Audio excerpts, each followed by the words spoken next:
But we will have sunny skies. The high temperature is going to be 43 degrees. This has been your weather forecast from the WSIC Weather Center.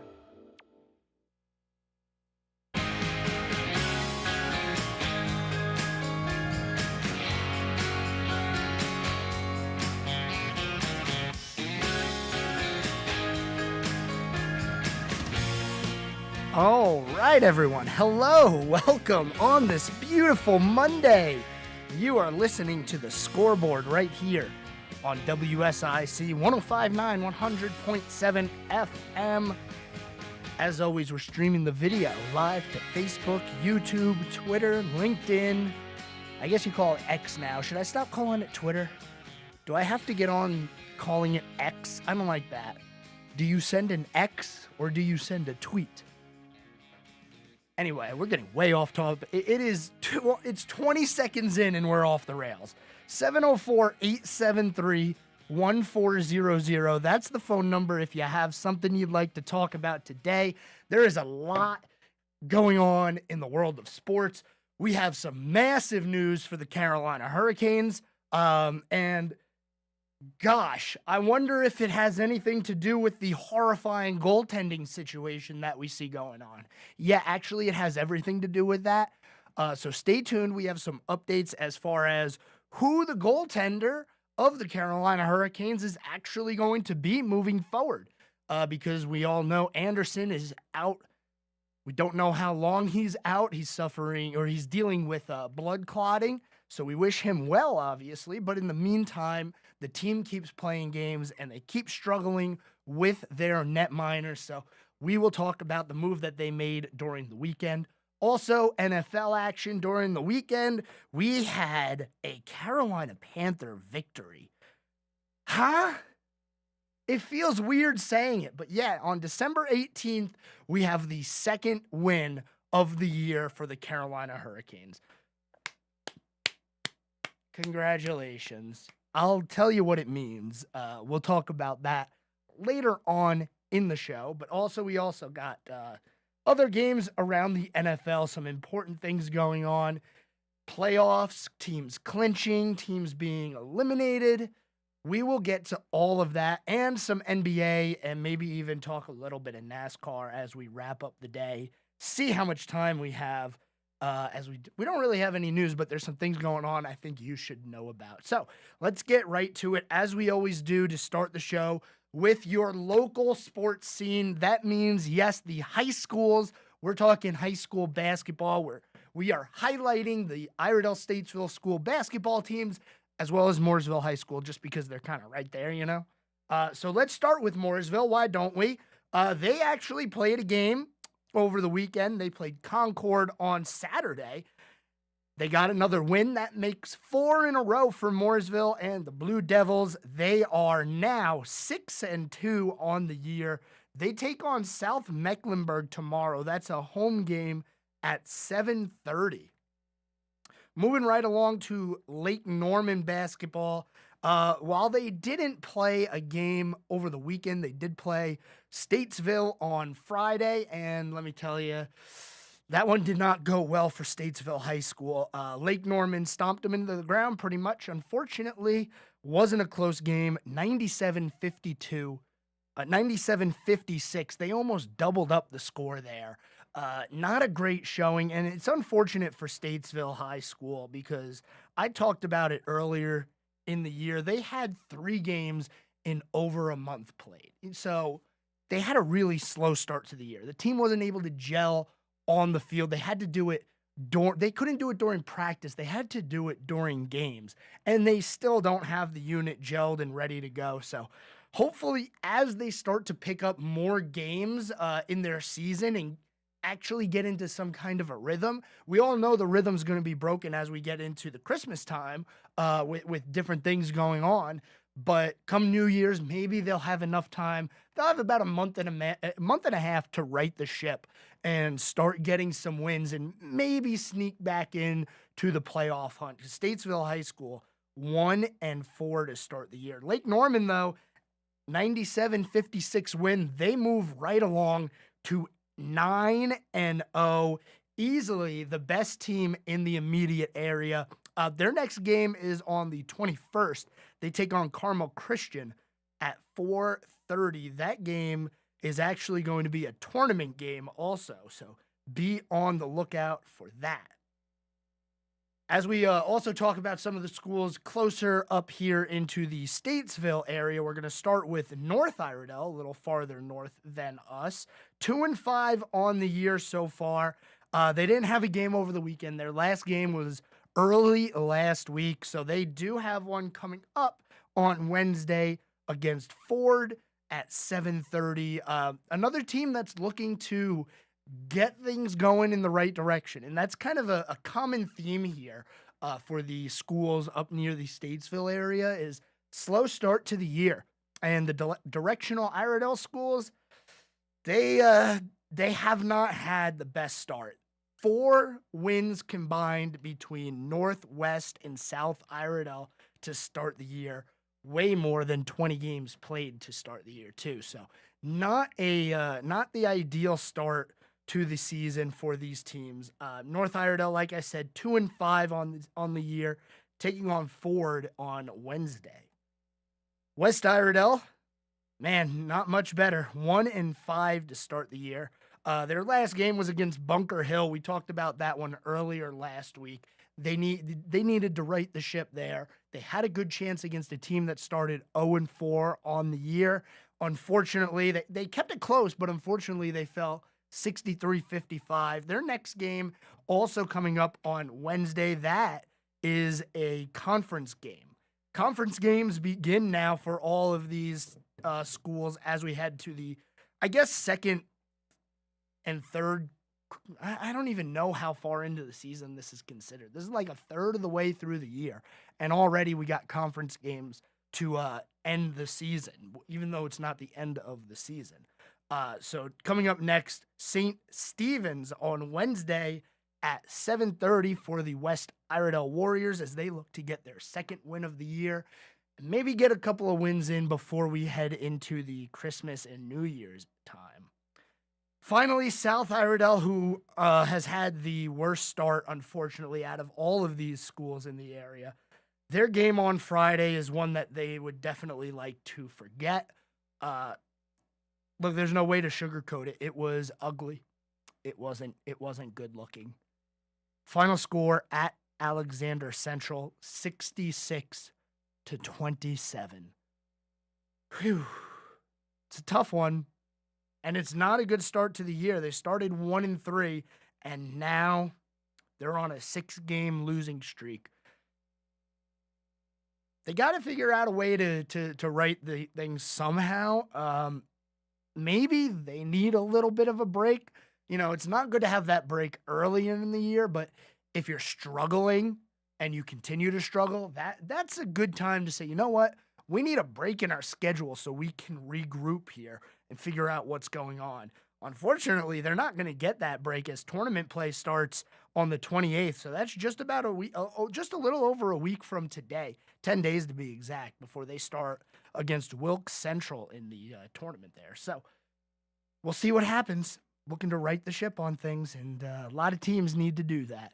We're heading into our first break of the show already. Man, this thing, it just flies. When we come back, we're going to get right into hockey. We're going to save the NFL for later in the show. Stay tuned.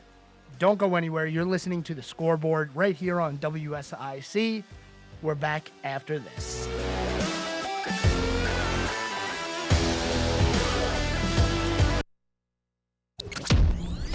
There's more of The Scoreboard with Joe Berg on the way on the new 105.9 100.7 WSIC. Here is your WSIC community calendar.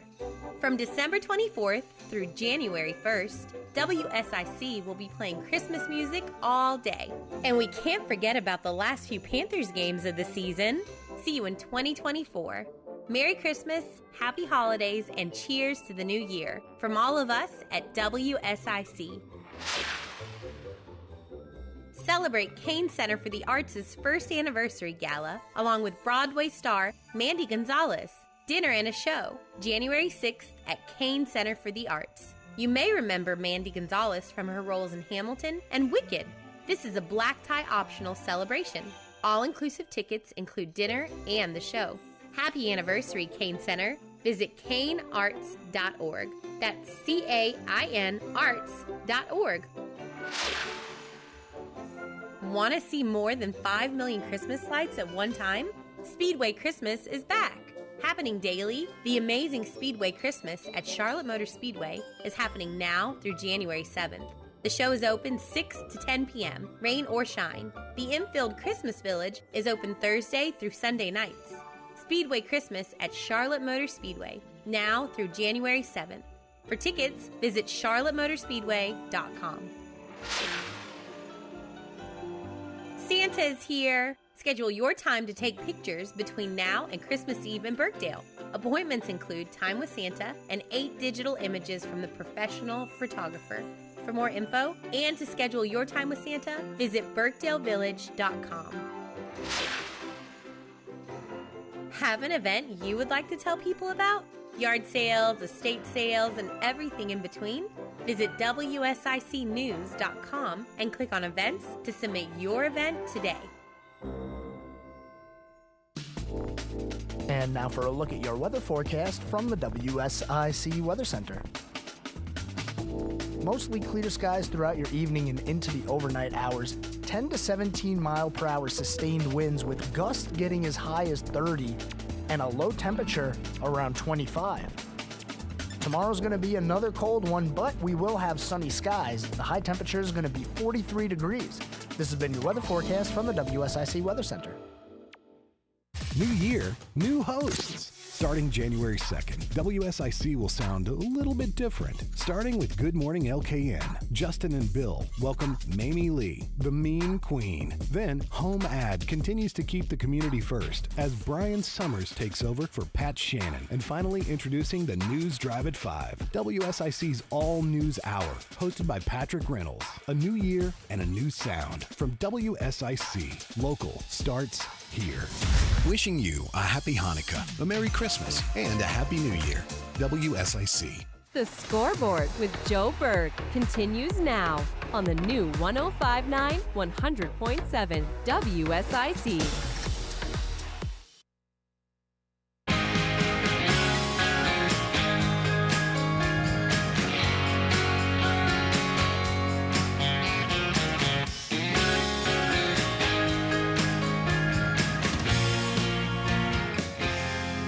Okay, everyone, here we go. We are back, segment number 2 on the Scoreboard. WSIC 105.9, 100.7 FM. Give me a call, 704-873-1400. That is our phone number. Taking any and all calls about any sport you'd like, even if it's not about sports. I'm not too picky. Man, the Hurricanes are a stubborn franchise. I haven't been on the air here at WSIC for all that long.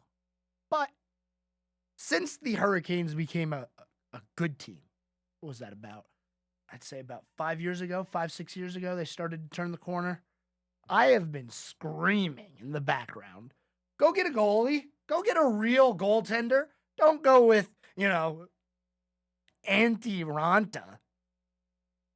And, the one that was supposed to really help things out, Freddie Anderson. Well, unfortunately, he was sidelined early in the year due to some blood clots that he had to deal with. So we do wish him well. But here's the deal with the Canes.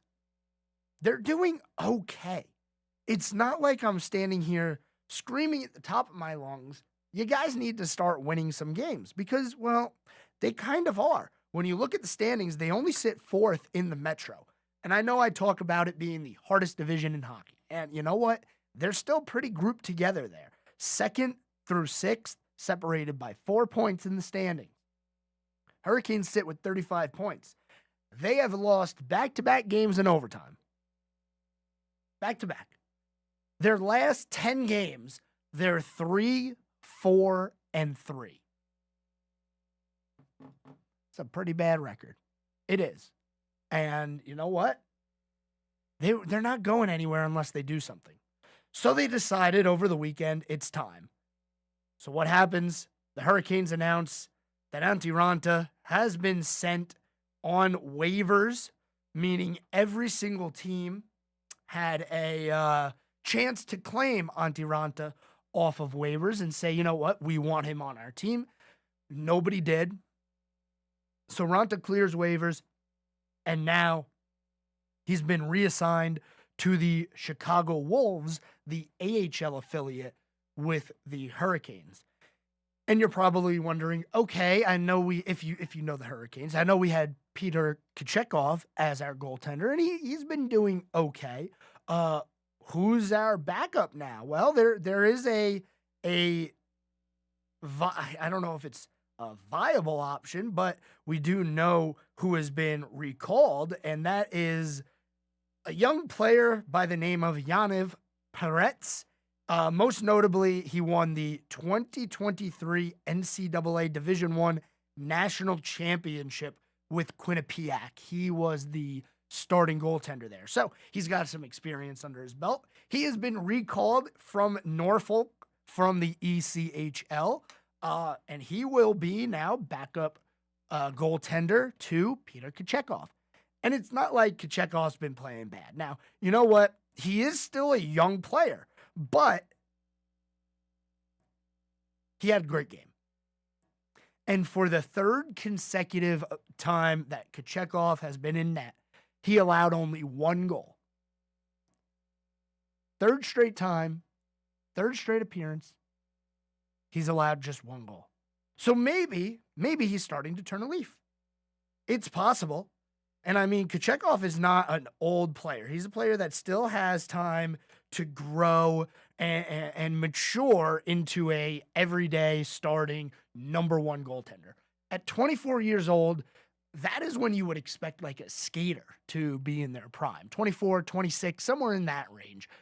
For a goaltender, it's actually a little bit later in their careers when they really become a solid number one everyday guy. Usually like 26 to 29, I'd say, is the sweet spot for a goaltender. So he's got time to mature. But in the meantime, while we're waiting for that, it looks like now the Hurricanes have positioned themselves to get a goaltender. And the report is from a few sources, including Elliot Friedman, who does the 32 Thoughts podcast. He's a very reliable source in that department. He says that the Hurricanes have already started making calls, looking around, trying to find out if there's a goaltender available. And I would expect for Carolina to be incredibly aggressive on this front. We're not sure when Freddie Anderson's going to come back, even though the report is that he's resumed skating. So there's a little bit of hope in the future that maybe Anderson can come back, regain, his prime self, which I don't think is going to happen, and project this team into a playoff spot. Possible? I don't think it's going to happen. I think it's going to come from a different spot. And look, I don't expect for the Hurricanes to stick with Yaniv Peretz for long. I feel like he's going to get sent back to the ECHL at some point. But for now, I guess they didn't really see a need to keep Raanta on the team. Now, he's making about $1.5 million a year. And being buried in the AHL, they save a little bit of money on the cap.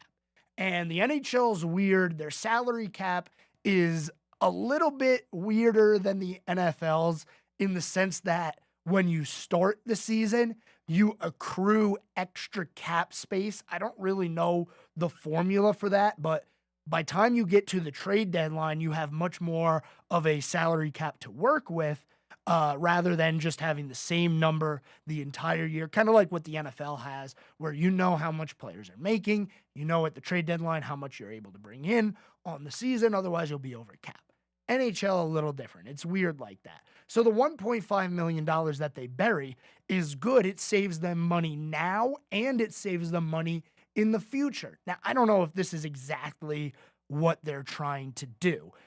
It's probably part of it. Maybe the other part of it is, you know what? Let's get some evaluation going on this young goaltender, Peretz.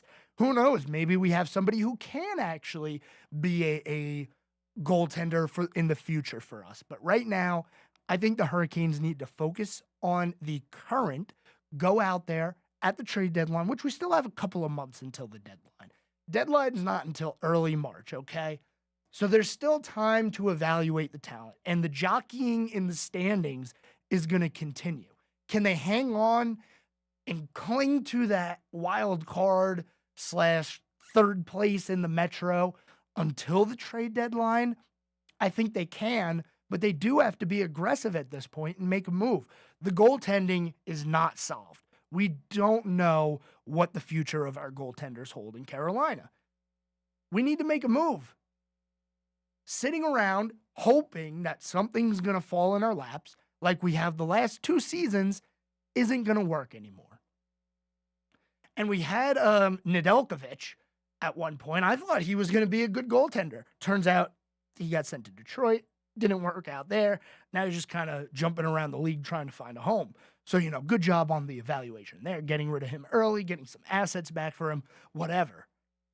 But it's time to find a certified, established goaltender. And there's places to look, okay? I know I'm saying this, and I'm throwing this out there without saying, oh, where should they look? I have a couple of ideas. Number one, there's a pretty decent goaltender in Anaheim who I'm sure would like to, see a little bit of a better team, and that's John Gibson. At one point, he was considered an elite goaltender. He's a little bit older now as he's reached the age of 30, but he's still got some of that, high potential in him. And at 30 years old, he's been going through a rebuild here in Anaheim for a while.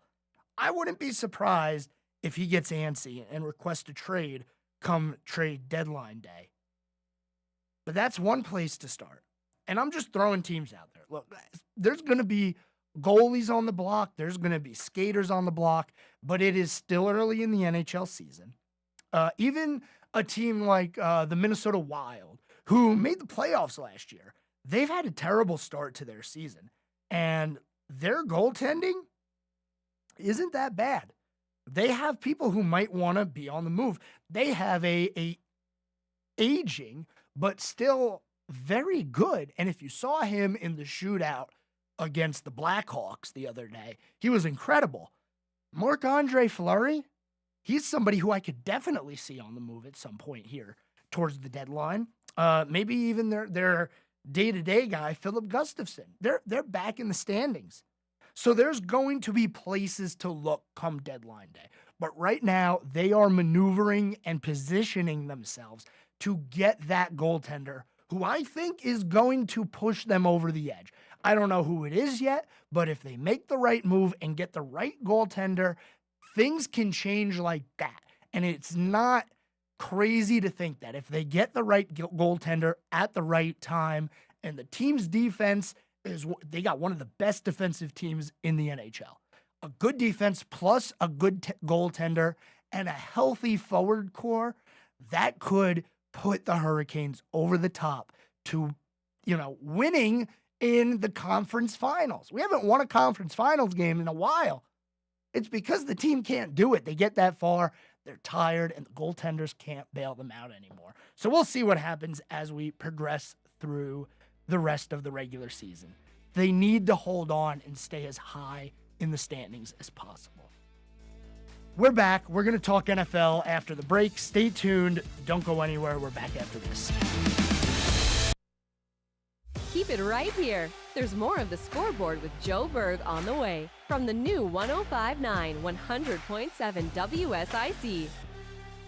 Listen up, Carolinas. It's the wrap-up the year sales event at Lake Norman Chrysler Dodge Jeep Ram. We've got employee pricing plus rebates for savings up to $17,000 off new vehicles. Lake Norman guarantees to beat any deal in the nation. I-77 exit 28, LakeNormanChrysler.com. And now for a look at your weather forecast from the WSIC Weather Center. Mostly clear skies throughout your evening and into the overnight hours. 10 to 17 mile per hour sustained winds with gusts getting as high as 30 and a low temperature around 25. Tomorrow's going to be another cold one, but we will have sunny skies. The high temperature is going to be 43 degrees. This has been your weather forecast from the WSIC Weather Center.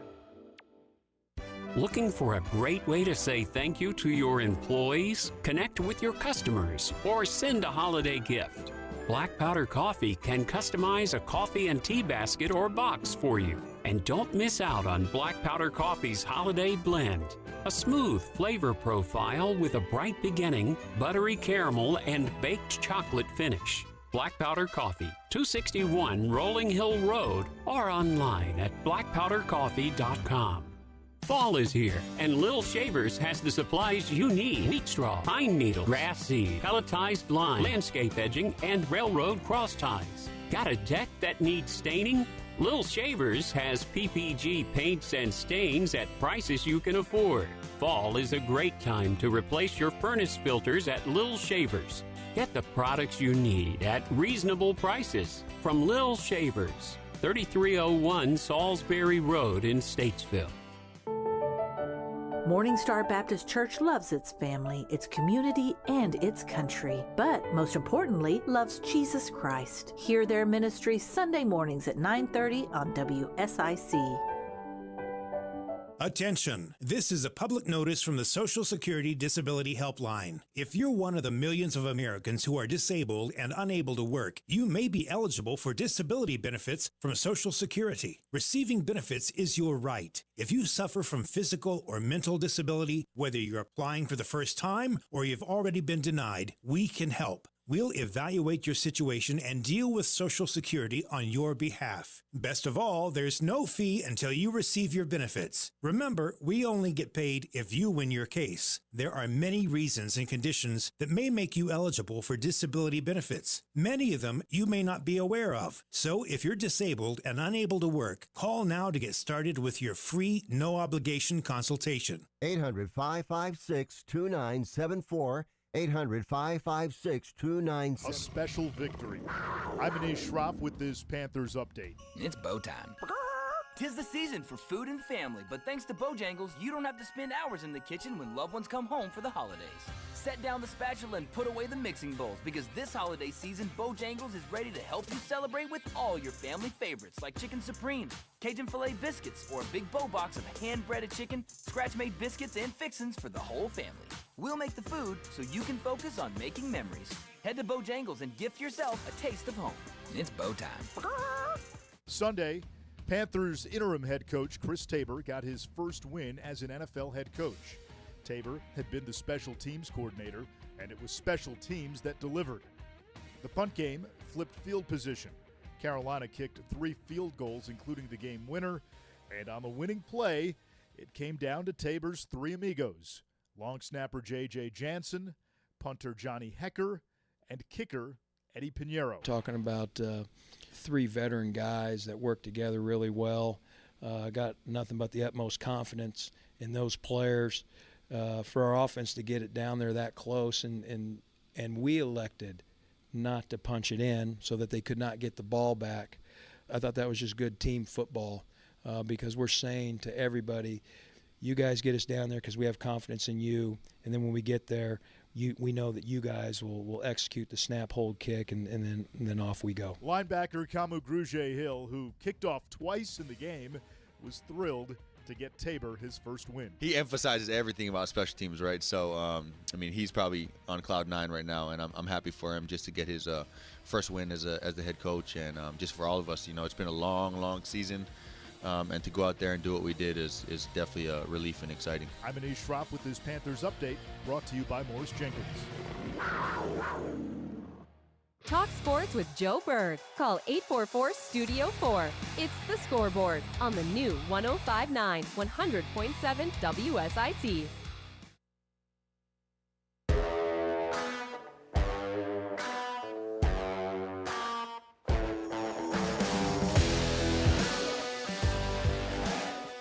All right, we are back. Segment number 3 here today on The Scoreboard. It is a beautiful beautiful Monday.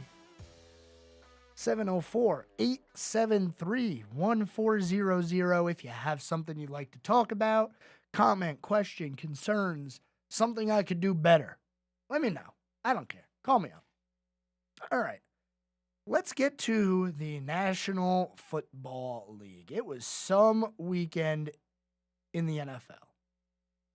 Upsets, blowouts, surprises. We should have known it was going to be a weird week when Thursday Night Football saw a game with 84 combined points. That's when we knew it should have been a weird week, all right? Starting with the weirdest of them all, and I'm calling this weird because it is, all right? The Panthers beating the Falcons. What a game. Oh, my goodness. You know what? I don't have a vote, but I'm putting that one in the vote for game of the year. Best game of the year. Tons of offense, tons of defense, a real nail biter. And I mean, it was a nail biter. There just wasn't tons of offense, and there was way too much defense. It was wet and slippery. That's what you get when you play in a monsoon, I guess. So the Panthers win 9-7. They did not score an offensive touchdown in the game. The running game won it for them, and that's something that we haven't been able to say all year is the Panthers' running game actually dominated for once. Because when you compare rushing between the two teams, Carolina more than doubled the Falcons. And in a game like this, where it's rainy and windy, you have to be able to run the football. And that's what the Panthers did. 129 combined rushing yards for the team compared to Atlanta's 52 rushing yards. So you can see right there, the Panthers had the advantage. Also, the turnover differential was 2-0 in favor of the Panthers. Who would have thought? You win the turnover battle, you play a solid game, and you win football games. Congratulations. For the fourth time in his career, Bryce Young did not turn the ball over. 14 games in, but I guess 4 of 10 isn't that bad, right? So the Panthers moved to 2-12 on the season. It means nothing. The only thing that they can possibly do is knock New England or Arizona into the number 1 spot for the draft, because right now at 2-12, the Panthers still outright would hold the number 1 overall pick if they didn't trade that pick away because of a greedy and I know better than you owner. I'm sorry. It's true. Chicago owns the number 1 first pick.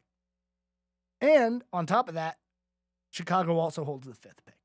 So the Bears would pick 1 and 5 this year. They are on their way to a rebuild. If Justin Fields can figure it out, and it brings up an interesting point too with the Bears. They traded the number 1 overall pick last year, and they got an absolute haul. And at this point, we can pretty fairly say that the trade is going in favor of the Bears because they have the potential right now to rebuild their team. If they end up with the number 1 pick again, do they consider trading it again?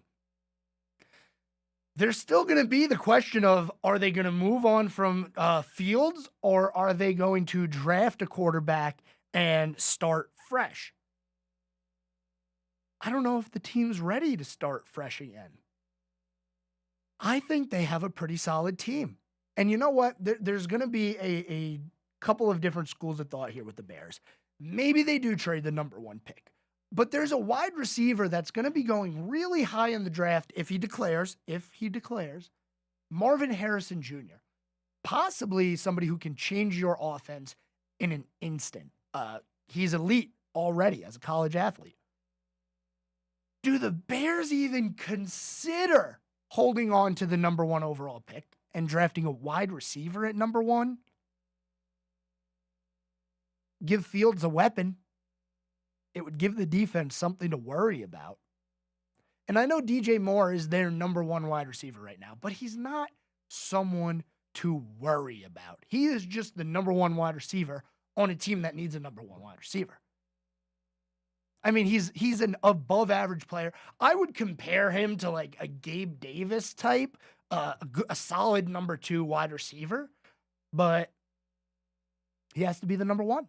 And he was the number 1 here in Carolina, and it worked out, and he caught a possible game-winning touchdown, but he took his helmet off on the field. All that stuff. We know how it goes. We do have a caller calling into the studio right now, actually. We're going to go ahead and we'll go ahead and take that. Thank you for calling the Scoreboard. What is your name, and what do you have for me today? Hey, Joe, it's Zach. I just wanted to call in, and I heard the conversation there on the Bears, kind of in relation to the trade, but I just think that was a huge game for Young's development. I was curious to your thoughts. That's kind of what you've been talking about, is that the rest of the season is developing Young. Just kind of curious to what you thought about his game on Sunday. Yeah, and it is. The rest of the season should be focused on Bryce Young. And don't get me wrong, he played a decent game. He didn't turn the ball over in terrible conditions, but he still didn't, wow me.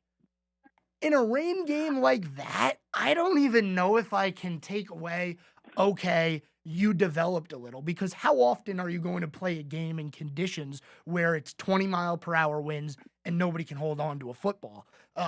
Not often, but he did have a good game. Congratulations for not turning the ball over. I mean, we're looking for little positives here, right? No turnovers. First career game-winning drive. First career game-winning drive is the big one for me. Well, didn't he have the game-winning drive for their first win of the year? I guess, but I think it was in a fourth quarter one, if I remember correctly. I think that this was a true fourth quarter game-winning drive late in the game, and I think that they could have scored a touchdown there too. That could have been a game-winning touchdown drive if it had to be. I feel like that the team is going to rally around him now, knowing that that's a guy that they can have going into the fourth quarter game-winning drive like that. They know that he can get it done, albeit against the Falcons, but it's at least still a step in the right direction. C.J. Stroud's had a couple of those, but you can now say that Bryce Young conceivably has had at least one. You might be right on the second one too, but I mean, he's putting together some strong clutch performances with a bad team. Right, yeah, he definitely has. And just so we're all on the same page here, the 15-13 win against the Texans ended in an Eddie Pinheiro 23-yard field goal with zeros on the clock. So his second career fourth quarter drive for the win. But still, he's done it twice now on a team that has needed it to get those 2 wins. So a little bit of a plus. Maybe he's got that clutch gene in him. Yeah, that's all I was thinking. Hey, great to always love listening, Joe. Have a good rest of your day, man. You too, and always appreciate the calls, especially from you, Zach, longtime listener of the show, calls in every now and then. He was here in studio. I think it was either the first or second show we did here. But man, always good to hear from Zach. But yeah, Bryce Young, he looked better. He looked kind of like an NFL quarterback in a way. Still not many yards, but you know what? I'll chalk that up to it was raining and it was really hard for anybody to move the ball through the air. I mean, and I'm not saying that they should have moved the ball through the air by any stretch of the imagination. Neither team could do it. Not only the Panthers, the Falcons only threw for 150 yards too. But you know what? Second win of the year, and they're playing spoiler at this point. They spoiled the Falcons' chance to retake the division, and now they're a game behind. We got one more segment coming up. We'll wrap up the rest of the week in the NFL. Look forward to the Monday night game tonight. And if we have time, talk about the weekend of bowl games, including the, pointless ones that are made up and sound like participation bowls. I'm sorry, it's just how I feel. You're listening to the Scoreboard here on WSIC. Don't go anywhere. We are back after this.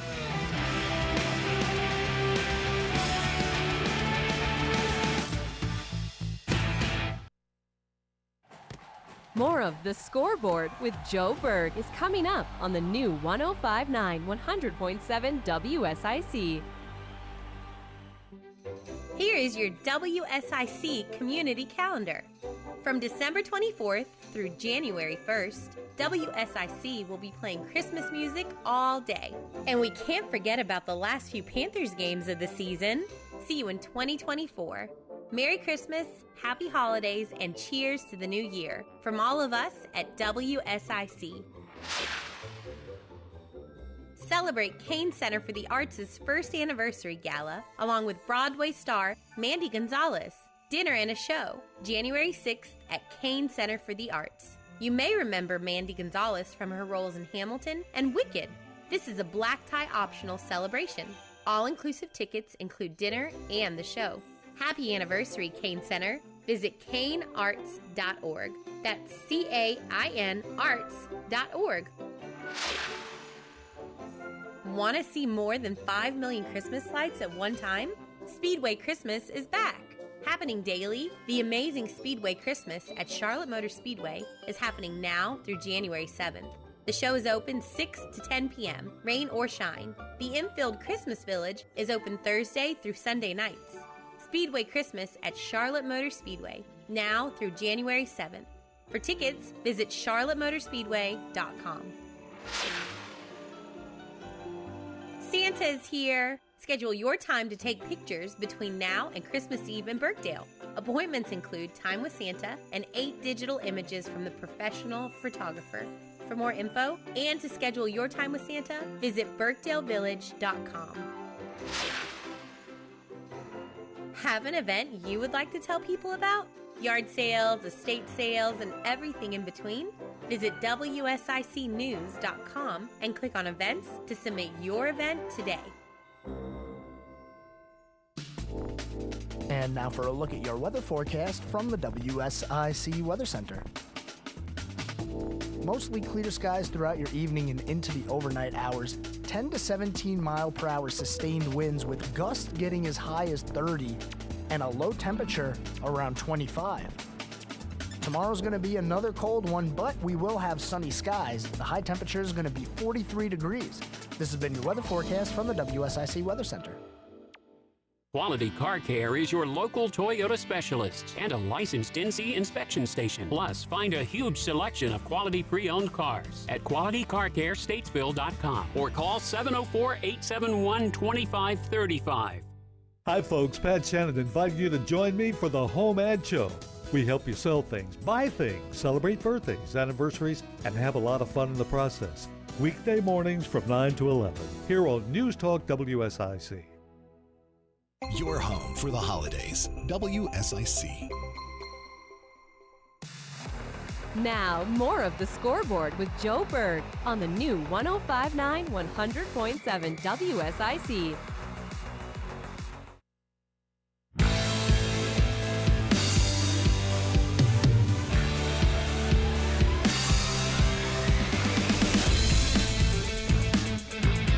Hey, hello. It's me, Joe Berg, right here on WSIC. You're listening to the Scoreboard. 704-873-1400. That is our phone number. If you have something you'd like to talk about, we have some teams clinched in the NFL. Playoff spots are up for grabs, and we know who's already going to be in it. Starting with the AFC, your Baltimore Ravens, who I think are going to be the 2024 Super Bowl champions, have clinched a spot after their win against the Jaguars in Sunday Night Football. The 1 seed in the AFC as of right now, they sit 11-3 on the year. They're a game ahead of the Dolphins, and they will be heading to the playoffs. In the NFC, the 49ers, the Eagles, and the Cowboys have all clinched the playoffs. I know what you're thinking. Eagles and Cowboys, they're from the same division. That's right. We have 2 divisions up for grabs and 2 wildcard spots up for grabs in the NFC. One of them has already been claimed, and we are close to the end of the year. 3 weeks to go in the NFL season. The only teams who have been, there's only been 6 teams eliminated from the playoffs so far. The Patriots, the Jets, and the Titans. Unfortunately for the Jets, they could not stay alive because apparently, Aaron Rodgers is going to be cleared to come back and play football for Week 17. I'm sorry, for week 16. That's right. Rodgers would technically be able to play next week. I don't think he's going to now that they have been eliminated. Or he does come back just to say, haha, your medicine is whack. I did a different type of surgery and after tearing my Achilles, and here I am playing football. I know better. My alternative medicine is better than your normal medicine. You know, just Aaron Rodgers things. Teams eliminated in the NFC include the Panthers, the Cardinals, and the Commanders. There's a few teams holding on to hope. One of those teams, I think I'm a curse. I really do. Every time I say that we are going to join the bandwagon of a team who's just fun, they fall apart. The New York Giants fell apart against the Saints on Sunday, only registering 2 field goals in the game. And you know what? It's funny because the second field goal they made, their punter had to kick because their normal place kicker suffered a hamstring injury. So the Giants fall to 5-9. Sad, very sad. That was a fun story with Tommy DeVito. I guess it's over.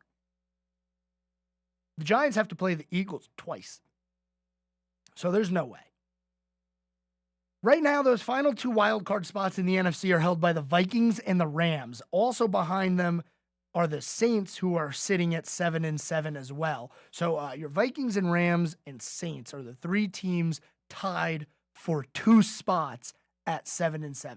Behind them, you have the Seahawks, Falcons, and Packers. The Seahawks play tonight against the Eagles. So if the Seahawks win, they could possibly project themselves into the playoffs, depending on tiebreakers, or they could fall a full game behind. So you have teams that are 1 game behind and 2 games behind still eligible to make the playoffs, to get that wild card spot. We might see an NFC team with a losing record in the playoffs this year. It could be the winner of the NFC South, or it could be the final wild card team. And I don't know if this is what the NFL wanted, but it does make the product look a little bit bad.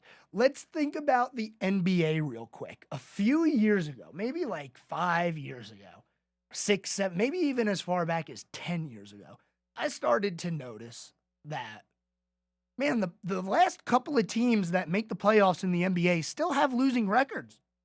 That doesn't look good. Why are teams with losing records in the playoffs? Well, the issue was there were too many teams making the playoffs. You now have that issue in football. And I do believe that.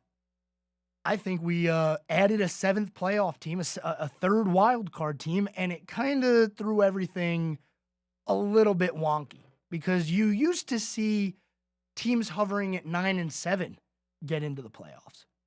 Now you add an extra game and an extra team into that mix, and you could see teams with losing records in the playoffs. That's not going to happen in the AFC because we have a 4-way tie for the final 2 spots, and all 4 of those teams sit at 8-2, 2 games above 500. Very unlikely that we'll see a team with a losing record in the playoffs in the AFC. But looking ahead to the remainder of the NFL season, the Panthers only have a few games left. They play the Packers at home next week, and then they have the Jaguars on the road before they come back home to finish the season up against the Tampa Bay Buccaneers. And I'll tell you what, the Buccaneers, man, Baker Mayfield, look, he is the first player ever to walk into Lambeau Field and post a perfect passer rating. That's something that happened. Baker Mayfield went 22 of 28, 384 yards and a touchdown on the road in Green Bay. Chris Godwin, 156 receiving yards on 10 receptions. I like Baker Mayfield. I don't have a problem with him. I just feel like the NFL world and the NFL media tried to make him out to be another Johnny Manziel. And I don't think he is another Johnny Manziel. I think Baker Mayfield is just a personality who's really good at football. So now that he's in a place where he's not going to be criticized all the time, because let's be honest, even though they're not good or they weren't good, the Browns were always in the news. Basically as a, oh my goodness, who is going to rescue this franchise? So because of that, he always had a microscope on him, not to mention the fact that he went number 1 overall. I mean, we have that also. But Baker Mayfield, I feel like he was never given a chance to prove that he is a winner in the NFL. And then he bounced around. He was the Panthers and the Rams. Now he's in Tampa Bay. The spotlight is not on him as much. He's in a bad division. Winning a bad division could be a big confidence boost. Maybe that's what he needs. Win a playoff game? Who knows? I like Baker. I think he's a good quarterback. And that shows when you walk into Lambeau. You went into Lambeau Field to face the Packers, and you posted a perfect passer rating. Doesn't happen. It's never happened. That's the first time it's happened. I think the Buccaneers are going to win the South. I do. I just feel like Baker's going to get this team rolling here in the very tail end of the season. Another look around the NFL, boy. Whew, if you're a Browns fan, you're feeling pretty lucky today. You almost lost to the Bears. Somehow Joe Flacco was able to save them. Joe Flacco's really going to take the Browns to the Super Bowl, isn't he? What a story. You had the Texans defeating the Titans to keep their playoff hopes alive. The 49ers blowing out the Cardinals. The big game of the weekend, and I said it going into the weekend, was going to be the 4 o'clock game. The Cowboys in Buffalo against the Bills. This game didn't go like I thought it would. The Bills took care of business, and the Cowboys did not look good. Dak Prescott, 21 of 34, 134 yards and an interception. Meanwhile, Josh Allen only had to throw the ball 15 times for 94 yards. And the final score is 31-10. The running game went off. James Cook, 25 carries, 179 yards, and a touchdown. That Buffalo team that we just saw, that's a team that could possibly go to the Super Bowl. But they're so inconsistent this year, kind of like the Cowboys, that I don't know if we're actually going to see a Bills Super Bowl run this year. It would be miraculous because of the start they had, being below 500 at a point, way out of the playoffs, and they've been in playoff mode for the last 2 weeks, really. They can't lose. If they lose, they're pretty much out. So who knows? Maybe the Bills run the table, and I said it in baseball when we had the MLB playoffs, the teams that get the byes, the teams that are already locked into the playoffs, they take their foot off the throttle a little bit. It's hard to mash that thing back down and go pedal to the floor and go 100%. Teams that are fighting and clawing their way into the playoffs right till the very end, those are the teams that you got to watch out for because they have been in playoff mode. It's been a wonderful day here today, a beautiful Monday. Tomorrow, we're going to cover some other things, including college football, as we are right in the middle of bowl season. And we'll try to get you prepared for the week in between Christmas and New Year's. If you haven't heard, we're not going to be broadcasting live that week. You'll hear some Christmas music on the station. So I'll try to prepare you for everything coming up. But thanks for tuning in today. You've been listening to The Scoreboard here on WSIC, and we'll see you tomorrow.